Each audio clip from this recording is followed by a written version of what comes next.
Most people think they already understand Jamaica.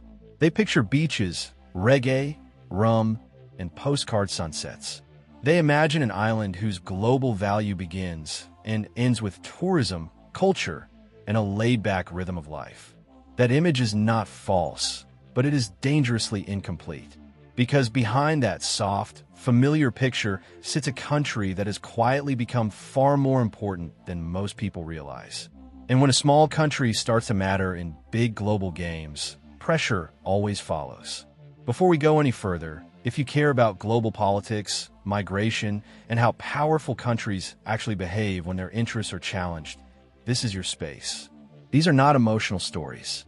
They're stories about power, leverage, and consequences. Now let us deal with the question that keeps coming up. Did Donald Trump hate Jamaica? Or is something else going on when the United States suddenly slowed or appeared to freeze visa and green card processing for Jamaicans? To understand what really happened, you have to stop thinking emotionally and start thinking strategically.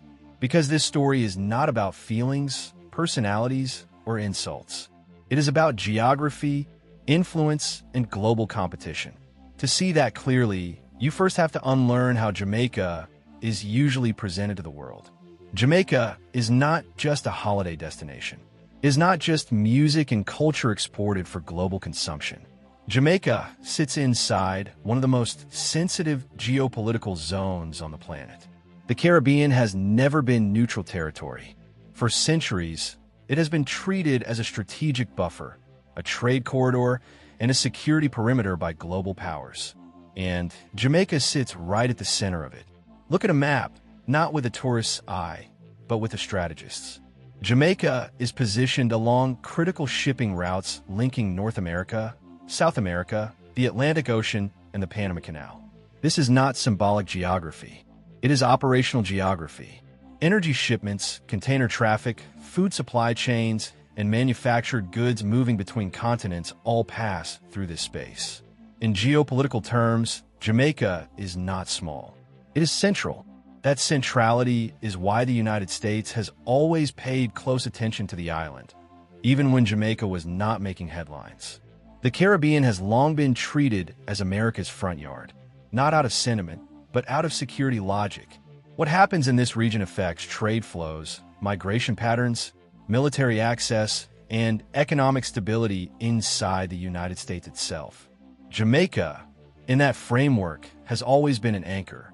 Stability, alignment, and predictability in Jamaica matter to Washington far more than speeches, slogans, or public declarations ever will. But geography alone is not what elevated Jamaica's profile. Influence matters just as much.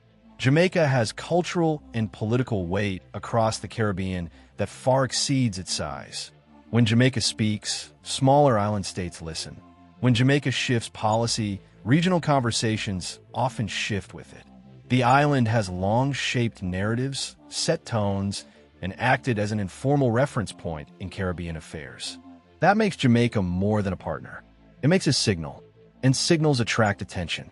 This is where China enters the story, and where many observers misunderstand what is actually happening.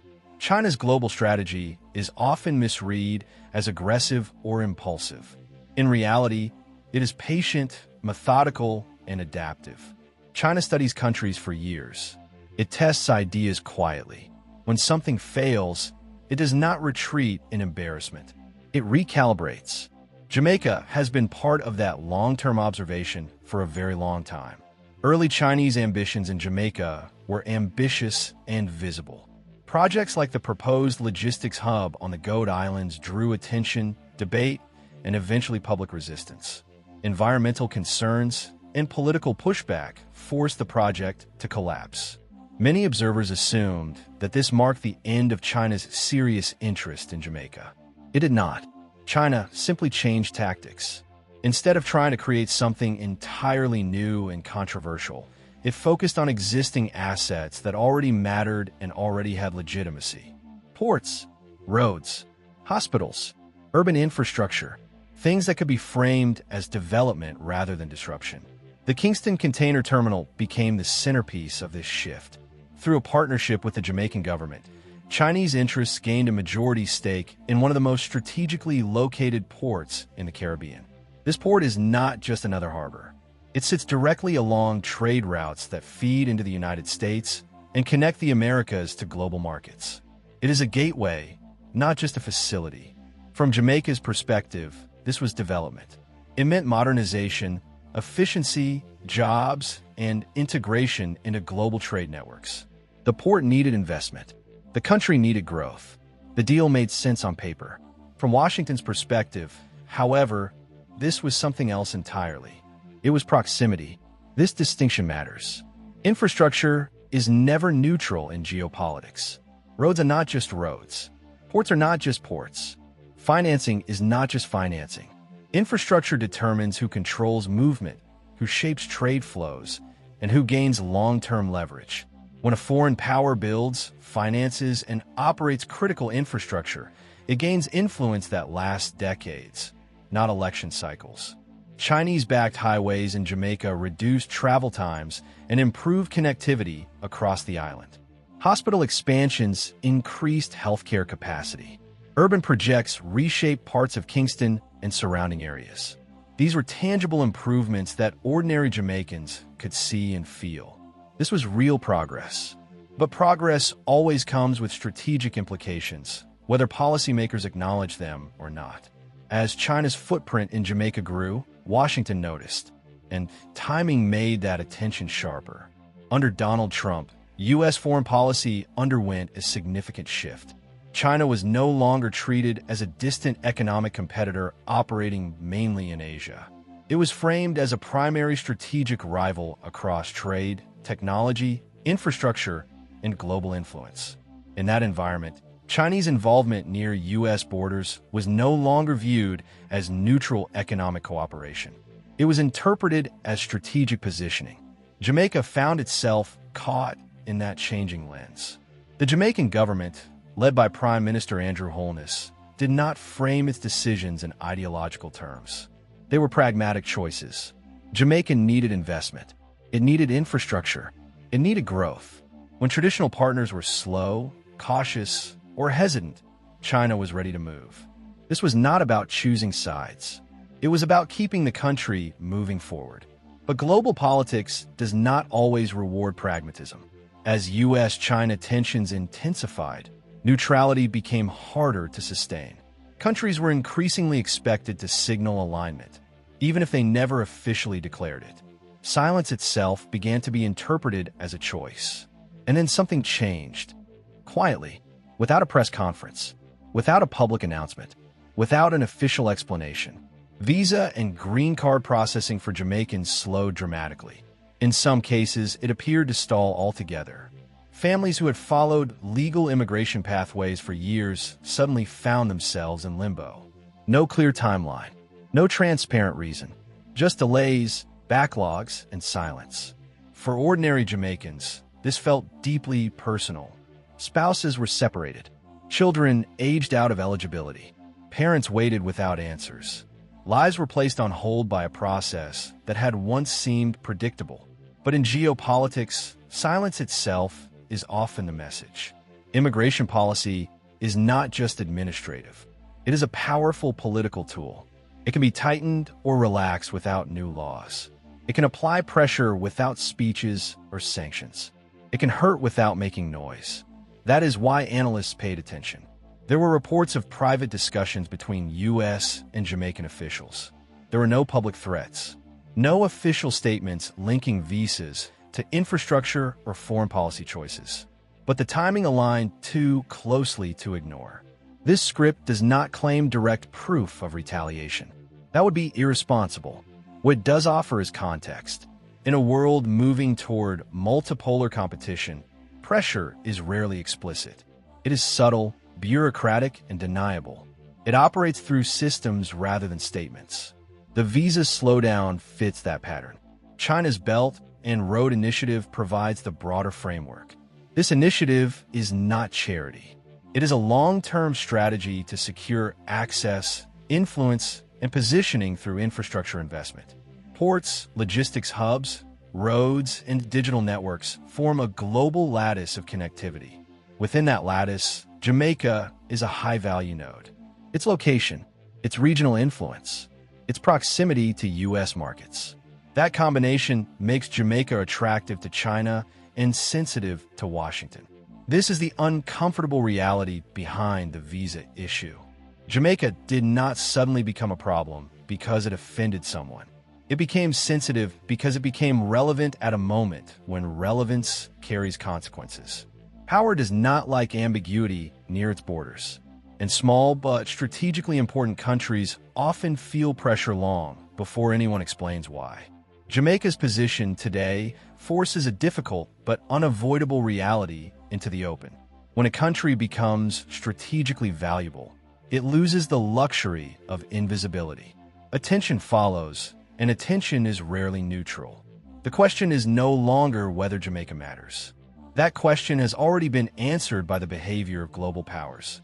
The real issue now is how Jamaica manages that attention without surrendering its autonomy or sacrificing its long-term interests.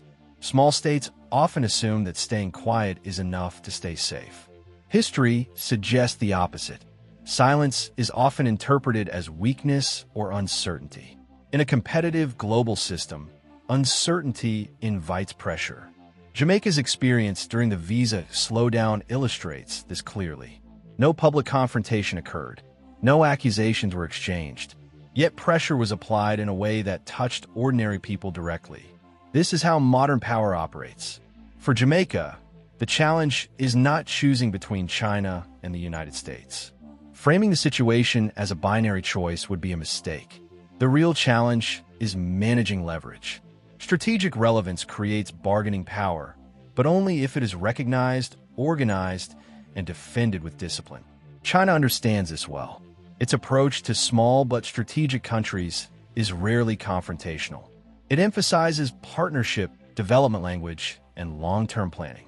Infrastructure projects are structured to embed relationships over decades. Once built, ports and highways do not disappear when governments change. They outlive political cycles. The United States understands this dynamic just as clearly.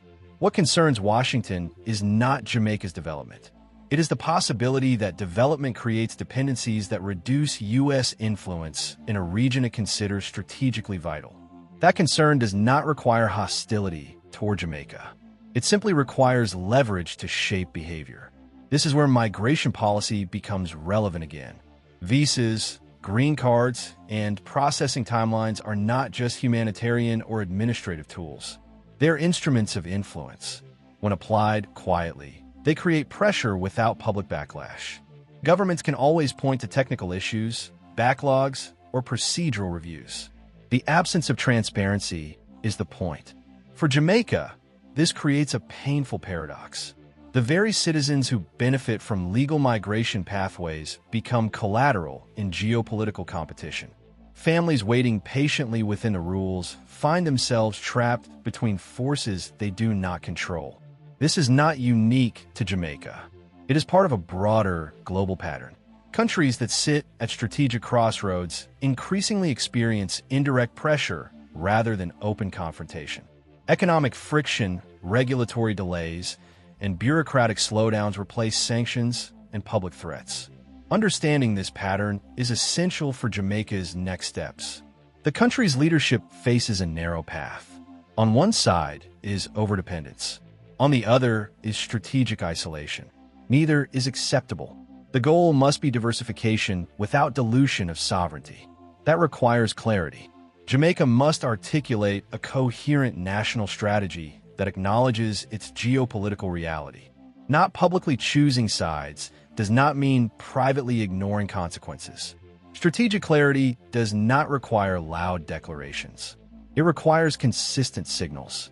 This includes transparency in infrastructure agreements, diversification of investment partners, and clear communication with traditional allies. Silence creates space for misinterpretation. Ambiguity invites pressure. At the same time, Jamaica's leaders must resist the temptation to frame every external concern as foreign hostility. That mindset leads to defensive decision-making and reactive politics. Power dynamics are structural, not personal. Donald Trump did not need to hate Jamaica for pressure to exist. The system does not operate on emotion. It operates on interests. That distinction matters because it changes how Jamaica responds. If this were about personality, waiting for a new administration would solve the problem. If it is about structure, the pressure will persist regardless of who occupies the White House. Evidence suggests the latter. U.S. concern over Chinese influence in the Caribbean did not begin with Trump, and it did not end with him. The language may shift. The tone may soften. The underlying strategic calculus remains. That means Jamaica cannot afford to treat this moment as temporary. Instead, it must build institutional resilience. This includes strengthening regional cooperation. Jamaica's influence across the Caribbean can be an asset if used deliberately. Coordinated regional positions reduce the vulnerability of any single country. Fragmentation makes pressure easier to apply. It also includes investing in domestic capacity. Infrastructure should not only serve external trade flows. It should build internal productivity. Ports and highways must translate into local value creation, not just transit points for foreign interests. Otherwise, strategic relevance becomes extractive rather than empowering. Another critical element is narrative control. Jamaica must tell its own story internationally, not react to stories told about it. That means engaging proactively with partners, explaining development choices, and framing investment decisions as part of a broader national plan rather than opportunistic deals. Silence allows others to define intent. Transparency does not weaken sovereignty. It strengthens it. This is particularly important for the diaspora. Jamaican communities abroad are deeply connected to the island's future. Migration policies affect not just individual families, but remittances, investment flows, and political relationships. Keeping the diaspora informed and engaged is part of strategic resilience. The visa slowdown revealed how exposed these connections are to external pressure. Ignoring that lesson would be costly. None of this implies that Jamaica should retreat from engagement with China, nor does it imply that Jamaica should distance itself from the United States. Both relationships matter. The danger lies in imbalance and opacity, not engagement itself. Strategic maturity means managing multiple partnerships without allowing any single one to define national destiny. This is difficult work. It requires patience, expertise, and long-term thinking. It also requires accepting that strategic relevance brings discomfort. The world Jamaica is navigating today is not one where small states can remain passive. Power blocks are hardening. Supply chains are being politicized. Infrastructure is being securitized. Neutrality is increasingly questioned. In that environment, Jamaica's location and influence guarantee attention. The choice is whether that attention becomes leverage or liability. The visa episode should be understood as a warning, not a verdict. It shows how pressure can be applied quietly. It also shows how unprepared societies can be when geopolitics move from abstraction to lived experience. If Jamaica learns from this moment, it can emerge stronger. If it dismisses it as coincidence or personal animosity, the pattern will repeat. The future will not be defined by one administration or one project. It will be shaped by how Jamaica positions itself in a competitive world that values access, alignment, and influence. The most important lesson is this: strategic importance is neither a curse nor a guarantee of prosperity. It is a condition that must be managed deliberately. Jamaica matters now. That reality cannot be undone. What remains to be decided is whether Jamaica uses that reality to build resilience, autonomy, and long-term capacity, or whether it allows external pressures to shape its path quietly and incrementally. That choice will determine whether relevance becomes power or vulnerability. This is why the story does not end with visas. It begins with strategy.